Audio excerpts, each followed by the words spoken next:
இந்த வீடியோவில் இன்னைக்கு வைர ஊசி கலெக்ஷனில் என்ன கலர்லாம் இருக்குது, அம்பானி சாரீஸில் என்ன கலர்லாம் இருக்குது அப்படின்றது தான் இந்த வீடியோவில் வந்து பார்க்க போகிறோம். ஃபஸ்ட்டு வந்து பார்த்திங்கன்னா இப்போ நீங்கள் பார்க்குறது அம்பானி சாரீ. இதில் வந்து பார்த்திங்கன்னா மொத்தம் 4 கலர்ஸ் வந்து இப்போதைக்கு அவைலபிள் வந்து இருக்குது. பட் இதில் வந்து பார்த்திங்கன்னா லிமிட்டட் ஸ்டாக் தான் வந்து இருக்குது. அதே மாதிரி வந்து பார்த்திங்கன்னா நேற்று வைர ஊசி கலெக்ஷனில் மொத்தம் 8 கலர்ஸ் வந்து போட்டிருந்தோம். பட் வந்து பார்த்திங்கன்னா 4 கலர் ஃபுல்லாக சோல்ட் அவுட் வந்து ஆயிடுச்சு.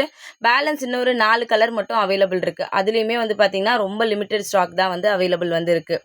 அக்கா சாரியோட ப்ரைஸ் எவ்வளோ அப்படின்னு கேட்டிருந்தீங்க. 899 வரும். தமிழ்நாடுக்குள்ளே உங்களுக்கு ஃப்ரீ ஷிப்பிங் வந்து வரும். அதே மாதிரி அக்கா இந்த சாரியோட ப்ளவுஸும் முந்தானையும் நீங்கள் கண்டிப்பாக கேட்குறீங்க அப்படின்னா எனக்கு வாட்ஸ்அப்பில் வந்து கேளுங்க. நான் உங்களுக்கு ஃபுல் வியூ வந்து கண்டிப்பாக வந்து ஷேர் பண்ணுறேன். அதே மாதிரி இதில் இப்போதைக்கு வந்து பார்த்திங்கன்னா 4 கலர் மட்டும் தானே இருக்குதுன்னு சொல்லியிருந்தேன். எல்லாத்துலேயுமே ரொம்ப ரொம்ப லிமிட்டட் ஸ்டாக் தான் இருக்குது. ஏன் மறுபடியும் சொல்கிறேன் அப்படின்னா சாரீஸ் முடிஞ்சதுக்கப்புறம் அக்கா அந்த கலர் தான் எங்களுக்கு ரொம்ப பிடிக்கும், எப்போ வரும்னு கேட்குறீங்க, அதனால தான்.